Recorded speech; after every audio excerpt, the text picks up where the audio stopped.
Shabbat, Shalom, amados hermanos, hermosa familia, bienvenidos una vez más a esta cita con el Eterno desde Miami, Florida, el ministerio familiar Beit Aviat, la casa de mi Padre Eterno.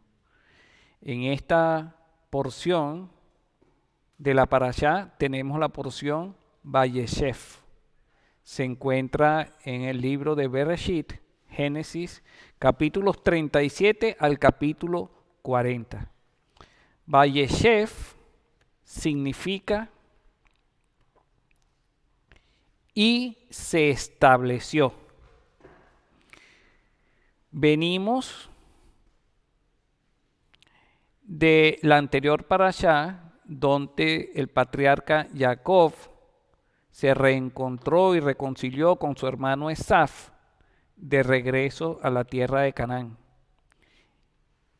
Y se establece en la tierra de nuevo después de pasar unos cuantos años, creo que más de 20 años, desde que había ido a la casa de su tío Labán. Como resumen de la parashá, los puntos más importantes de estos capítulos son: empieza narrando las crónicas de Jacob y su descendencia. Pero básicamente se centra en, o como personajes principales, en Yosef y en Judá, que son quienes van a representar de alguna u otra manera proféticamente la simiente del Mesías Yeshua. Luego nos habla de los sueños de Yosef y el odio que se generó en el resto de sus hermanos hacia él. Yosef es enviado a sus hermanos que quieren a su vez matarlo. Rubén salva a Yosef, deciden venderlo, le informan a Jacob una versión falsa porque le dicen que él murió, y posteriormente se interrumpe esta historia de Yosef para introducir una historia de Yehudá y Tamar, su nuera, de donde nacen unos gemelos, entre ellos Pérez, de quien desciende posteriormente el rey David y por lo tanto el Mesías Yeshua y el reinado eterno. Se retoma luego en el capítulo 39 la historia de Yosef en Egipto, que es el preludio del exilio, y a continuación se narra la historia de la mujer de Potifar que calumnia a Yosef, por lo cual Yosef es encarcelado. A continuación, pues, están presos el copero y el panadero del faraón, que le cuentan sus sueños a Yosef, y Yosef les interpreta los sueños. Y el final de esta parashá habla del único cumpleaños del cual hace referencia la Tanaj en la Torá, que es el cumpleaños de Faraón, el cual lo celebra liberando al copero, pero decapitando al panadero. Y como dato curioso, en el Nuevo Testamento, el Brit Hadashah, también se hace referencia a un solo cumpleaños, que es el cumpleaños del rey Herodes, el cual lo celebra decapitando al profeta Johanán. Ok, vamos a comenzar entonces en este estudio. Vamos a estar leyendo todo el capítulo 37 y en la medida que vamos leyendo vamos a ir haciendo algunos comentarios. Vamos a ver paralelamente la historia de la familia de Jacob y sus descendientes, ¿no? Sus hijos, junto con el plan profético del Señor a través del Mesías y utilizando a Yosef como una figura de él. Comenzamos con el capítulo 37 de Bereshit, versículos 1 y 2. Dice, y se estableció Vayesef, Jacob, en la tierra donde peregrinó su padre, en la tierra de Canaán. Estas son las crónicas de Jacob. Yosef, a la edad de 17 años, era pastor con sus hermanos junto al rebaño. Y fíjense que se hace referencia a Yosef y al resto de los hermanos no se les nombra, sino que se dice Yosef y sus hermanos, estableciendo desde un principio que Yosef es el personaje protagónico de esta historia. Y de hecho, desde este capítulo 37 hasta el último capítulo del libro de Bereshit, de Génesis, Yosef es el personaje principal. Pero era un joven con los hijos de Bilhá y los hijos de Silpá. O sea, él trabajaba y le servía a sus hermanos mayores, las esposas de su padre, y traía a Yosef malos informes acerca de ellos a su padre. Entonces, Jacob se estableció con una residencia permanente en Canaán después de haber tenido tanto sufrimiento. Él pretendió pues establecerse y ya poder tener una vida más tranquila, más llena de justicia. Pero la realidad es que una cosa son los planes nuestros y otra cosa son los designios del Señor. Nosotros no debemos pretender tener una justicia plena en este mundo, porque nos vamos a decepcionar, sino que debemos tener puesta toda nuestra esperanza en el establecimiento del reino a través de Yeshua HaMashiach cuando retorne de nuevo. Fíjense que la identidad de Yosef, ya habíamos hablado esto en anteriores parashá sobre el nacimiento de Yosef y el significado de su nombre. La identidad de Yosef está ligada intrínsecamente a su nombre. En Bereshit 30:22 se nos dice, recordó Elohim a Rachel, la escuchó Elohim y le abrió la matriz, concibió y dio a luz un hijo y dijo, ha quitado, que en hebreo se dice Asaf, Elohim mi oprobio, y llamó su nombre Yosef, diciendo que me añada, Yasaf, Hashem, un hijo más. Y vemos aquí una constante en la Torá del juego de palabras que el Señor utiliza. Asaf, Yosef, Yasaf. Ha quitado, por eso que le puso el nombre Yosef, para que le añada que es Yasaf, un hijo más. Por lo tanto, Yosef significa el que quita y nos añade. Ahora, fíjese que el nombre de su madre, Rachel, que es interesante, significa oveja. Y las ovejas que tienen corderos. Y aquí vemos una tipificación del Mesías, que es el Cordero de Dios que quita el pecado del mundo. Y lo vemos en la figura de Yosef, desde su nacimiento, con el nombre de su madre y con el nombre que le puso Rachel. Fíjense que Yosef sufrió injustamente por sus hermanos, que lo odiaban, ¿no?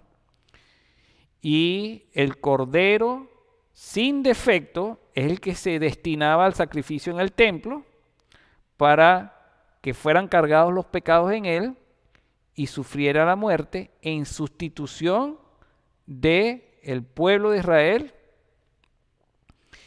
Y es por esto que al Mashiach se le conoce como al Mashiach ben Yosef, porque es el Mesías, hijo de Yosef, el siervo sufriente.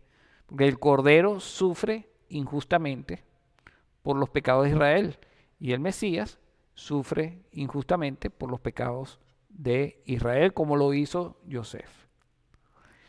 Yeshua, el Mesías, el siervo sufriente, el Cordero de Dios que quita el pecado y nos añade al pacto de Israel por medio de su muerte y resurrección. Continuamos los versículos 3 y 4 que dicen: e Israel amaba a Yosef más que a todos sus hijos, ya que él era el hijo de su vejez, y le hizo una túnica de lana fina. Y vieron sus hermanos que era él a quien amaba más su padre que a todos sus hermanos.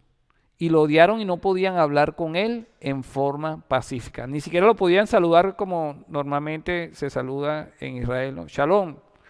No podían ni siquiera eso. Y aquí vamos a detenernos a hacer unos pequeños comentarios, ¿no? Número 1. La túnica de lana fina, dicen los sabios, que era una túnica colorida, que tenía las mangas largas, porque normalmente las túnicas son de manga corta, ¿no? Y esto simboliza en Yosef un rango especial. En este caso, el rango de hijo primogénito. Pero ¿cómo es eso de que Yosef es el hijo primogénito? Si él fue el 11º hijo de Jacob, siendo el hijo primogénito Rubén. Bueno, vamos a leer un momento Primera de Crónicas, capítulo 5, versículos 1 y 2, que se nos dice con respecto a esto. Dice: y los hijos de Rubén, el primogénito de Israel, porque él era el primogénito, mas como profanó la cama de su padre, sus derechos de primogenitura fueron dados a los hijos de Yosef, o sea, a Yosef y luego a los hijos de Yosef, hijo de Israel, de modo que no está inscrito en la genealogía conforme a los derechos de primogenitura. Aunque Yehuda prevaleció sobre sus hermanos y de él procedió el príncipe, los derechos de primogenitura pertenecían a Yosef. Y en el desarrollo de esta parashá, o más bien en las siguientes parashá, vamos a ver por qué Yehudá prevaleció. Y por esto es que se narran como personajes principales la historia de Yosef y la de Yehudá. Ok, otro comentario importante aquí es que Yosef era el hijo de la vejez de Jacob. Eso en hebreo se dice Ben, que significa hijo, Sekunim, de su vejez.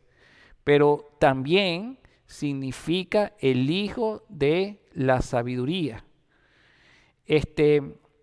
Y fíjense que los hermanos notaron la preferencia que tenía su padre Jacob sobre Yosef, porque era muy evidente, pues al haberle hecho esta túnica, era una manera de demostrarlo, pero también en su trato era evidente la parcialidad hacia Yosef. Y esto trajo y trae muchísimos problemas en las familias.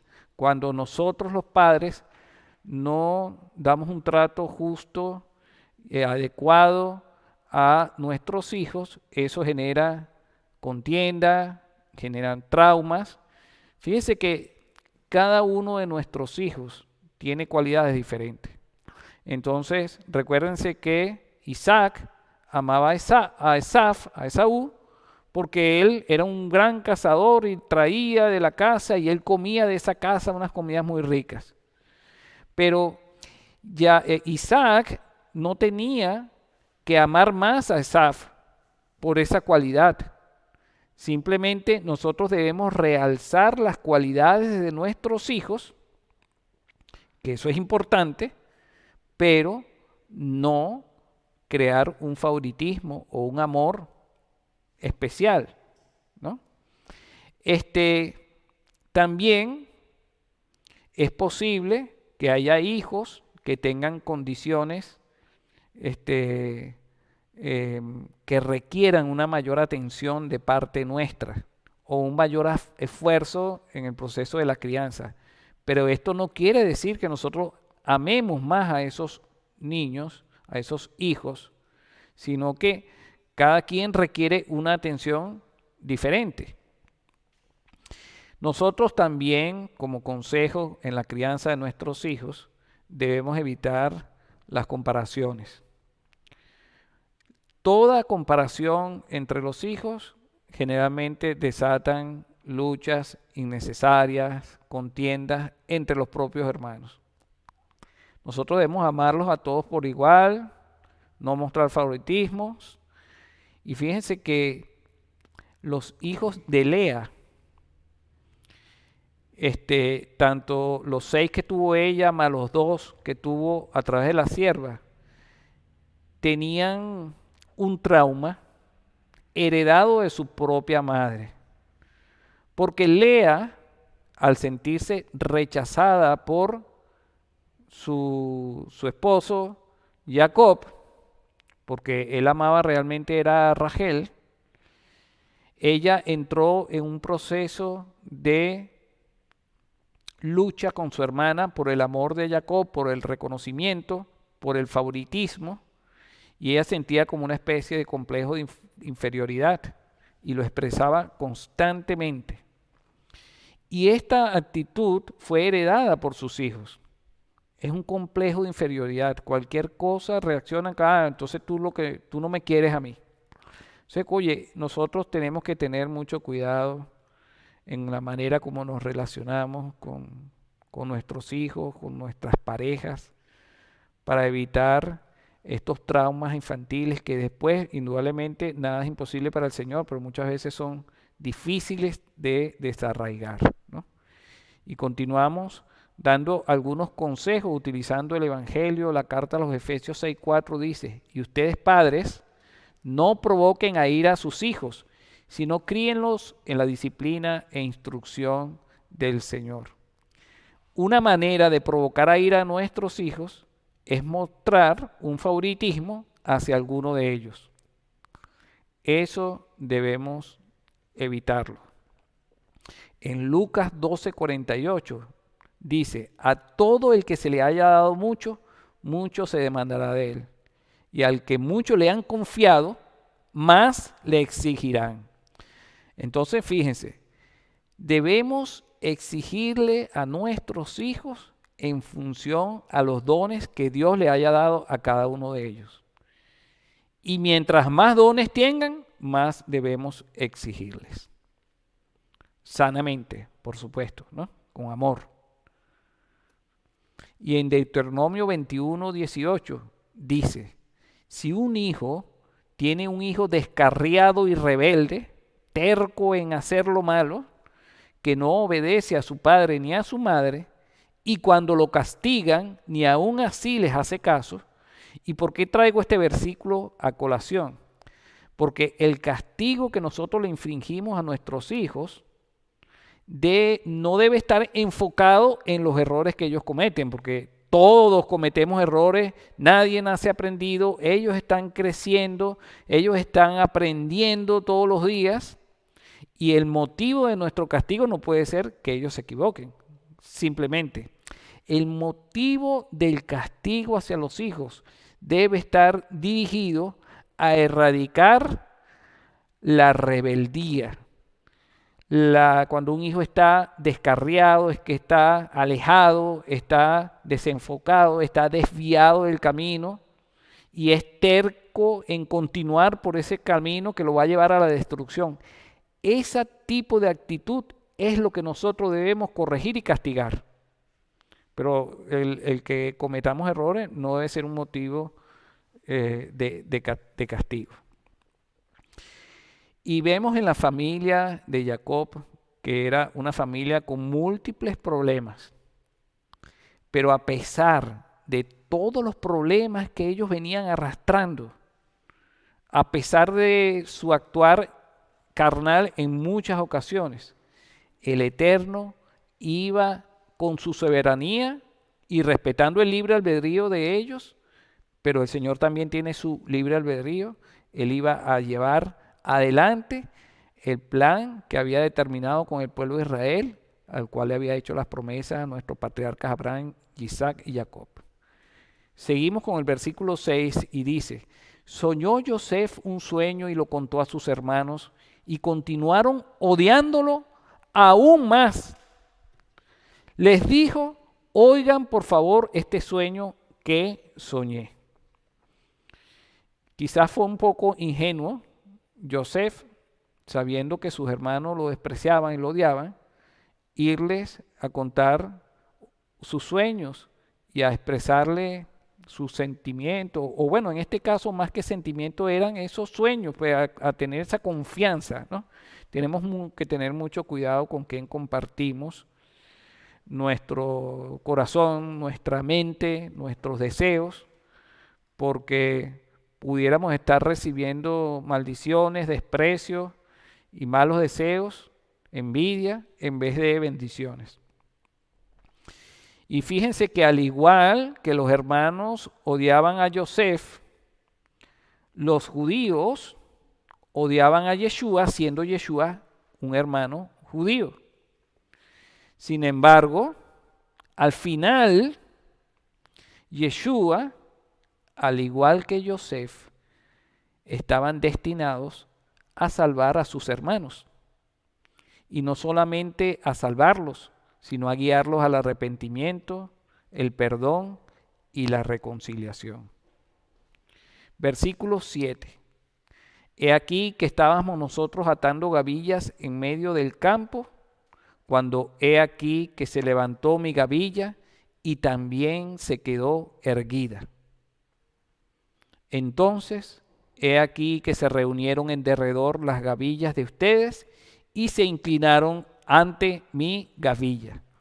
Este es un sueño, este es el sueño que le contó Yosef a sus hermanos, es un sueño que tiene un contenido profético. Y vamos a hacer un comentario sobre lo que está resaltado en amarillo. Un segundito.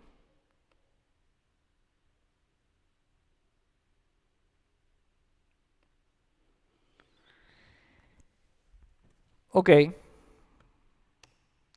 Esa expresión, y he aquí se levantó mi gavilla y también se quedó erguida, Vejiné Kama Alumati Vegan Nitzabá. Cuando sumamos letra por letra, palabra por palabra, nos da un total de 888, que es la gematria de Jesús, el nombre del Señor en griego. Y fíjense que la expresión habla de que aquí se levantó, y esa palabra viene del hebreo kum, que habla de, o está muy relacionado con la resurrección, porque es levantarse desde una posición horizontal a una posición derecha, erguida, ¿no? Y este sueño hace referencia a la resurrección del Mesías, de Yeshua. Y cuando dice posteriormente que él vio que las gavillas de los hermanos se inclinaron ante la gavilla de Yosef, que representa al Mesías, nosotros podemos leer en la carta a los Filipenses, versículo 10 del capítulo 2, para que al nombre de Yeshua se doble toda rodilla de los que están en el cielo y en la tierra y debajo de la tierra. Y en Apocalipsis 24, 10 y 11 dice: los 24 ancianos se postran delante del que está sentado en el trono y adoran al que vive por los siglos de los siglos, y echan sus coronas delante del trono diciendo: digno eres, Señor y Elohim nuestro, de recibir la gloria, el honor y el poder, porque tú creaste todas las cosas y por tu voluntad existen y fueron creadas. Se piensa que estos 24 ancianos representan a las 12 tribus de Israel y a los 12 apóstoles. Versículo 8 de la parashá. Le dijeron sus hermanos: ¿acaso habrás de reinar sobre nosotros? ¿Acaso habrás de dominarnos?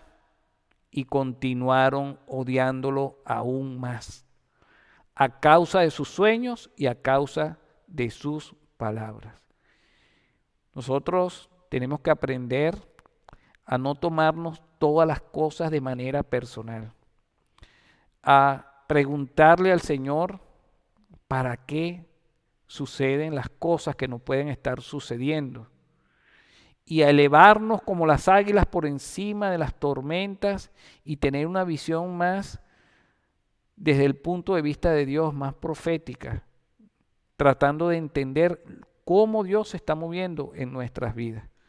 Pero los hermanos de Yosef se tomaron esto a nivel personal y era un sueño, tan solo un sueño, pero para ellos ese sueño expresaba los deseos maléficos de Yosef de gobernar por encima de ellos y no estaban viendo lo que Dios estaba haciendo en sus vidas.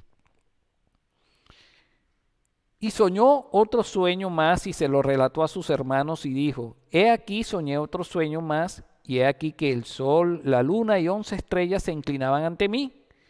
Y lo relató a su padre y a sus hermanos. Lo reprendió esta vez su padre y le dijo: ¿qué es este sueño que has soñado?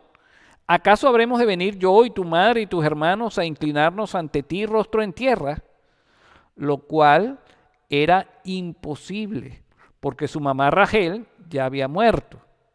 De esta manera, de una manera muy inteligente, Jacob trató de restarle importancia a este sueño, porque si era imposible que su mamá se arrodillara ante él, porque estaba muerta, entonces el resto del sueño también era improbable. Pero esta era una manera de desviar la atención de sus hermanos para que no odiaran más a Yosef. Sin embargo, fíjense lo que dice el siguiente versículo. Y sus hermanos le tenían envidia, es decir, pues los intentos de Jacob por resolver estos conflictos fueron infructuosos. Y luego dice: pero su padre reflexionaba sobre lo dicho. Jacob, aunque trató de restarle importancia ante los hermanos, él guardó este sueño y él reflexionaba sobre esto y esperaba algún cumplimiento a futuro de esto, porque lo consideraba una profecía. La palabra envidia viene del hebreo caná, que significa envidia, pero también significa celos, ¿no? Y más adelante vimos que los hermanos terminaron vendiendo a Yosef a una caravana de ismaelitas. Y eso fue, ¿por qué? Por lo que dice aquí, porque le tenían envidia. De la misma manera, Yeshua HaMashiach se nos narra en el Evangelio de Mateo, capítulo 27, del 17 al 19, fue entregado por envidia. Dice así: por lo cual cuando ellos se reunieron, Pilato les dijo: ¿a quién queréis que os suelte, a Barrabás o a Yeshua, llamado el Mashiach? Porque él sabía que le habían entregado por envidia. ¿Quién los había entregado? Pues los principales, los sacerdotes. Y estando él sentado en el tribunal, su mujer le mandó aviso diciendo: no tengas nada que ver con ese justo, porque hoy he sufrido mucho en sueños por causa de él. Y el tema de los sueños es un tema importantísimo en la historia de Yosef. Continuamos con la parashá, versículos 12 al 14. Y fueron sus hermanos a apacentar el rebaño de su padre en Shechem. Fíjense que si nosotros nos metiéramos en un mapa, la ciudad de Shechem, es ilógico que vayan hasta ahí a apacentar al rebaño porque está sumamente lejos, algo así como, no sé, 70 kilómetros, una cosa ilógica que lleves tú al rebaño a un lugar tan alejado. Pero esto lo hicieron los hermanos de Jacob para evitar que Yosef hablara mal de ellos y para poder tener la libertad de hacer lo que ellos se le viniera en gana, que era cosas que disgustaban a su padre Jacob. Entonces, esta es la razón por la cual se fueron a ese lugar tan lejano a apacentar el rebaño. Y dijo Israel a Yosef: ¿acaso tus hermanos no están apacentando en Shechem? Ve y te enviaré a ellos. Le dijo: heme aquí, le dijo Yosef. Le dijo Israel, Jacob: ve ahora, inquiere por el bienestar de tus hermanos y el bienestar del rebaño, y tráeme un informe. Y lo envió desde las profundidades de Hebrón y llegó a Shechem. Entonces, resulta que Yosef le traía reportes al padre, pero haciéndole caso a las instrucciones que el padre le daba, ¿no? Luego en los versículos 15 al 17 se nos dice: y lo halló un hombre, y aquí que erraba por el campo. Le preguntó el hombre, diciéndole: ¿qué buscas? Y dijo: a mis hermanos busco. Dime por favor, ¿dónde están apacentando? Y dijo el hombre: han partido de aquí, pues oí que decían: vayamos a Dotán. Entonces fue Yosef tras sus hermanos y los encontró en Dotán. Y Yosef, a pesar de que sus hermanos lo odiaban, él honraba a su padre siéndole obediente y fue a buscarlos sin escatimar las consecuencias de que pudieran, de la reacción de sus propios hermanos. Y yo hago la pregunta hoy: nosotros, al igual que Yosef, estamos en búsqueda de nuestros hermanos.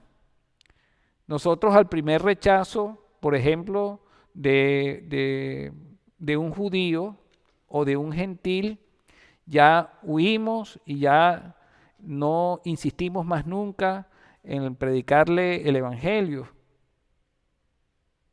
Nosotros estamos dispuestos a, por decir la verdad, a que nos rechacen. Eso debemos contestarnos cada uno de nosotros. Versículo 18: lo vieron ellos desde lejos, y cuando todavía no se había aproximado a ellos, ellos conspiraron en su contra para matarlo. Pero creyéndose ellos sabios, se hicieron necios. Porque como dice la carta a los Corintios, capítulo 3, versículo 19, porque la sabiduría de este mundo, insensatez es para con Dios, pues escrito está: Él prende a los sabios en la astucia de ellos. Y en este caso, Él iba a prender la sabiduría de los hermanos de Jacob, y esto iba a resultar en favor de los propios hermanos que querían matarlo, porque posteriormente sabemos que Yosef fue el salvador de su familia. Los versículos 19 y 20 dicen: y se dijeron los unos a los otros: he aquí el Señor de los sueños. De manera irónica, en hebreo se dice Baal Halomot, el Señor de los sueños. En vez de llamarle hermano, le llamaban Baal Halomot. Ahí viene. Así que ahora vayamos y matémoslo y arrojémoslo a uno de los pozos, y diremos: una bestia salvaje lo devoró. Entonces veremos qué será de sus sueños, ¿no? Muchos sabios dicen que esta última expresión no es una expresión de los hijos.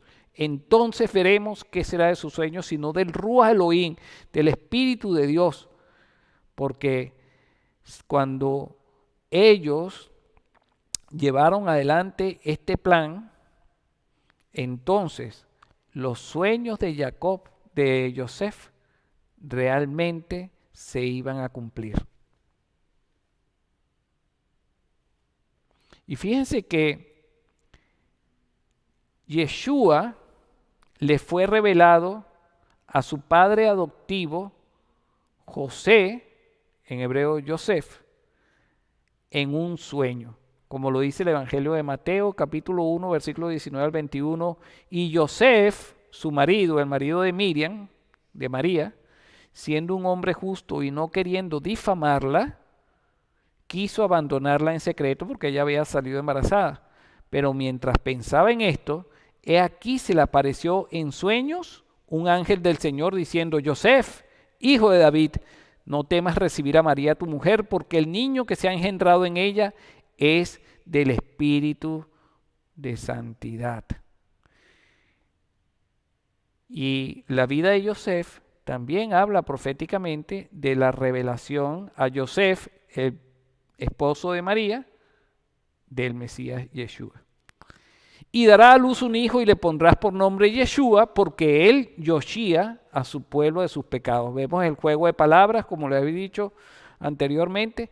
Le pondrás por nombre en español Jesús, porque él salvará a su pueblo de sus pecados. Yeshua, porque él yoshía. Continuamos con la parashá. Y oyó Rubén y lo rescató de sus manos y dijo: no lo matemos. Y les dijo Rubén: no derramemos su sangre, arrójenlo a este pozo en el desierto, pero no le pongan mano encima, con la intención de rescatarlo de sus manos para devolverlo a su padre.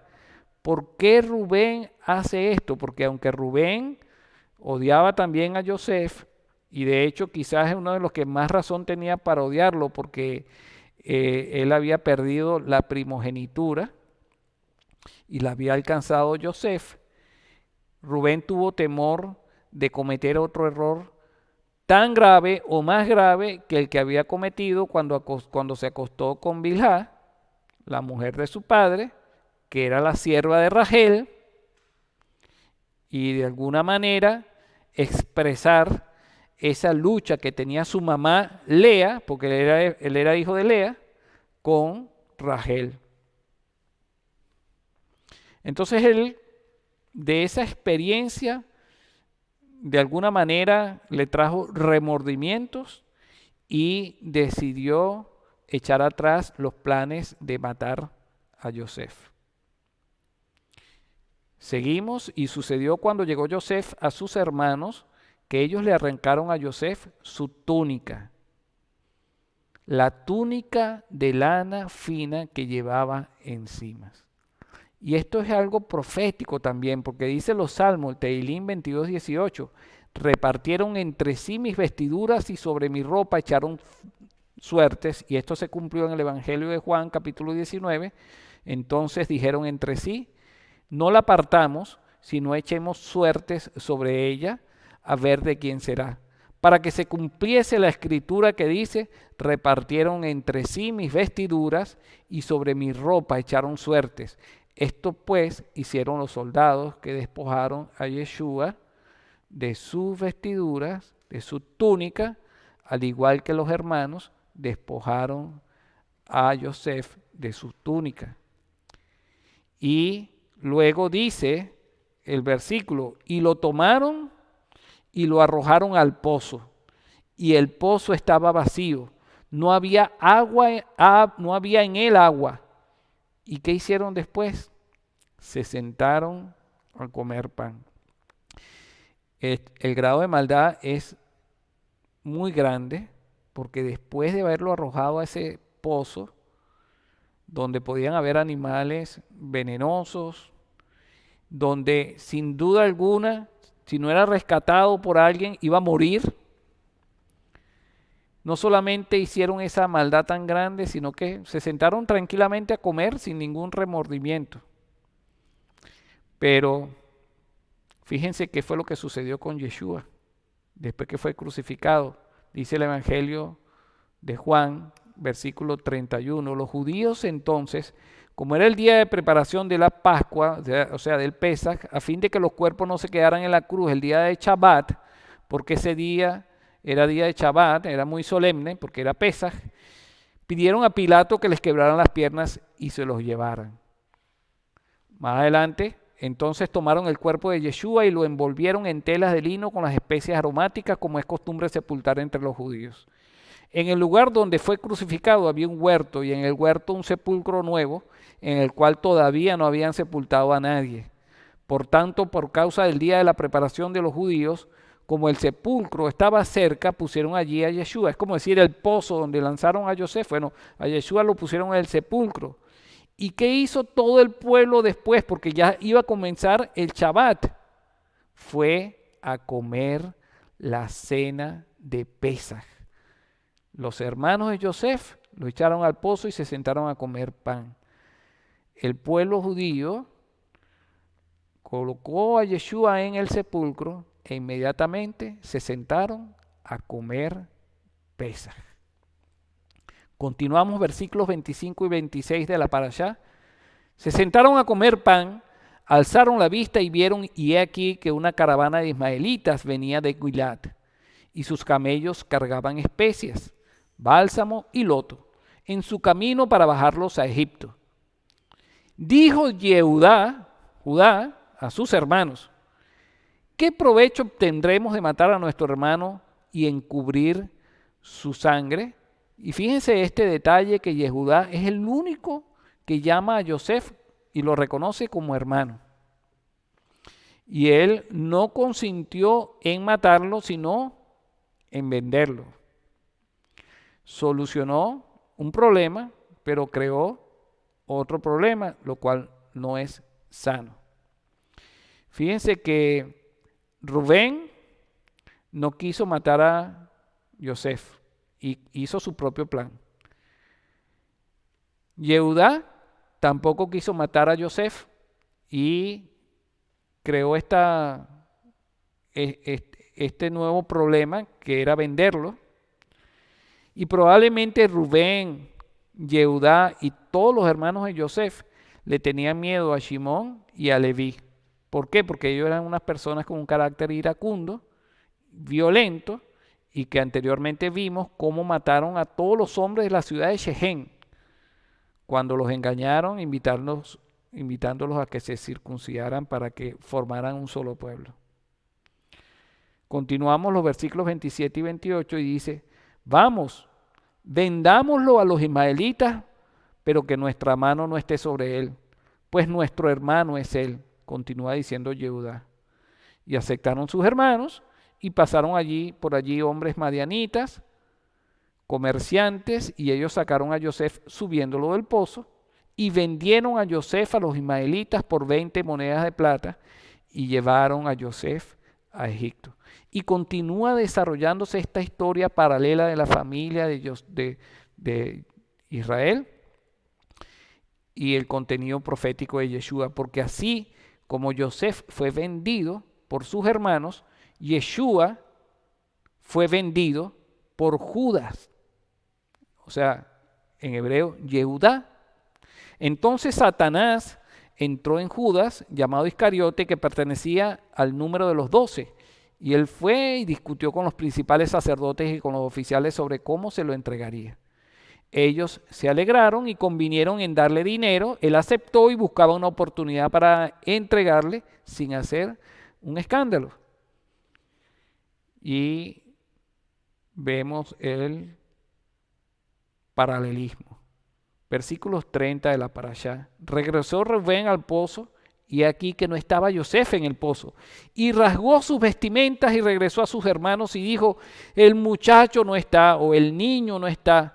Y yo, ¿a dónde puedo ir? Porque le salió mal el plan, ¿no? Y esa expresión muchacho o niño viene del hebreo yelet. Por lo tanto, Yosef es el yelet. Y aquí podemos encontrar un versículo donde se aparece esta misma palabra en Isaías 9:6 y habla proféticamente del Mesías.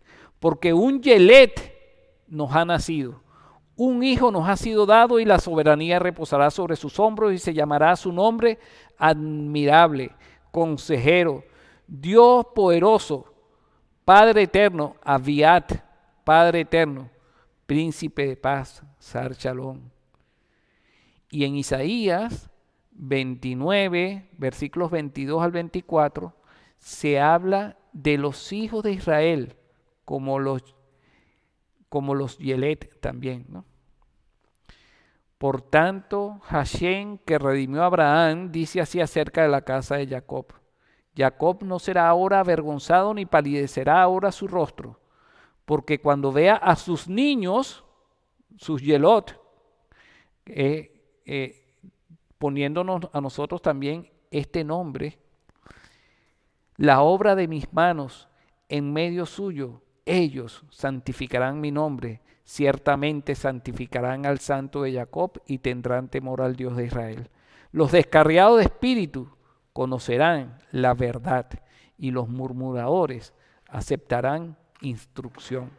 Señor, que esta promesa se cumpla en cada uno de nosotros y que al igual que Yosef, seamos un Yelet, y que al igual que Yeshua seamos Yelet y seamos completamente enderezados en nuestras sendas, Señor, en tus sendas.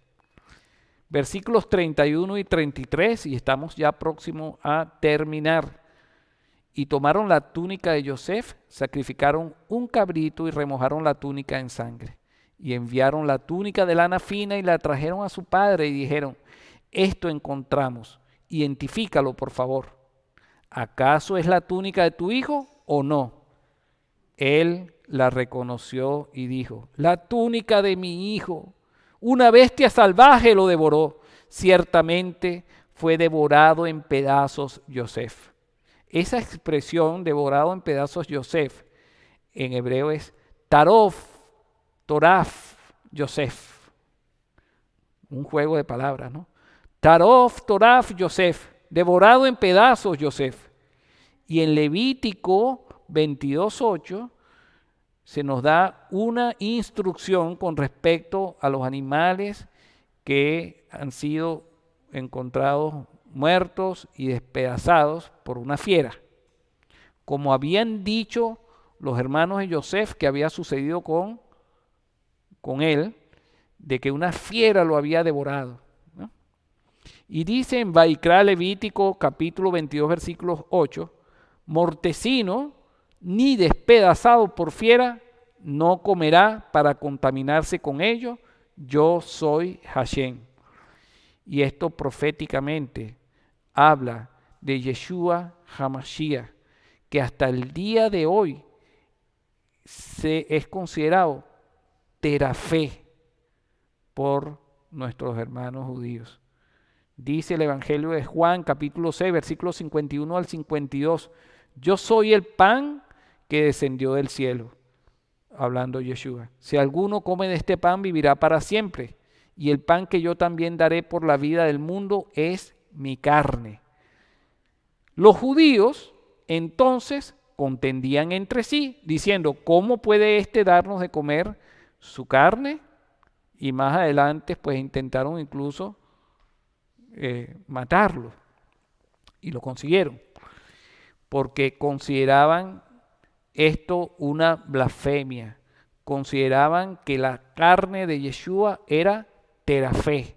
Y todavía en el día de hoy la mayoría de los judíos siguen considerando a Yeshua como terafé.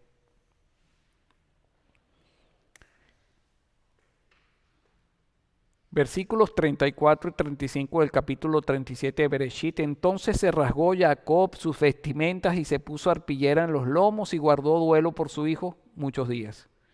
Y se levantaron todos sus hijos y todas sus hijas a consolarlo. Mas él se negó a consolarse y dijo: pues bajaré por mi hijo lamentándome a la tumba. Y su padre lo lloró. Pero los hermanos no podían consolar a su padre, porque la única manera de consolar realmente a una persona ante la pérdida de un hijo es que sea Dios mismo a través de su espíritu de santidad que consuele a la persona. Y si en nosotros está apagado ese espíritu, pues nosotros no podemos ser unos agentes que sirvamos para consolar a otras personas. Por eso su padre no pudo ser consolado. Versículo 36, y los medianitas lo vendieron a Egipto, a Potifar, cortesano del faraón, jefe de los carniceros. Y ahí culmina el capítulo 36 y comienza la historia de la esclavitud y la salvación del pueblo de Israel. Porque Joseph fue el precursor de su familia en Egipto.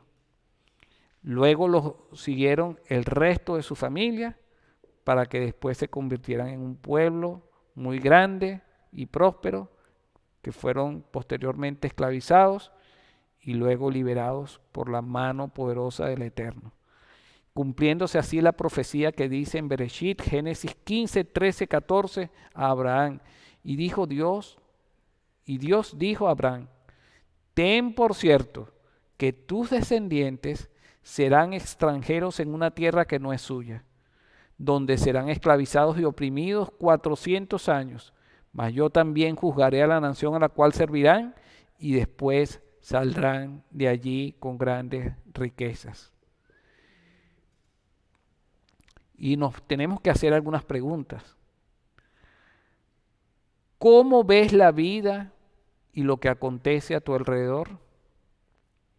¿Te enfocas, al igual que los hermanos de Joseph, en ti mismo? ¿Te enfocas en las circunstancias que te rodean? Todo lo que sucede te lo tomas de manera personal, perdiendo el enfoque que Dios le quiere dar a cada cosa. Por lo tanto, desechemos esta manera de pensar y vivamos como Joseph, quitando pecados y añadiendo virtudes, viviendo para servir a los demás, no mirando las circunstancias, confiando en Hashem, siéndole fiel a Él, con una visión profética, reflejando a Yeshua en nuestras vidas. Shabbat Shalom, Shalom Alejem, y que tengan una feliz semana.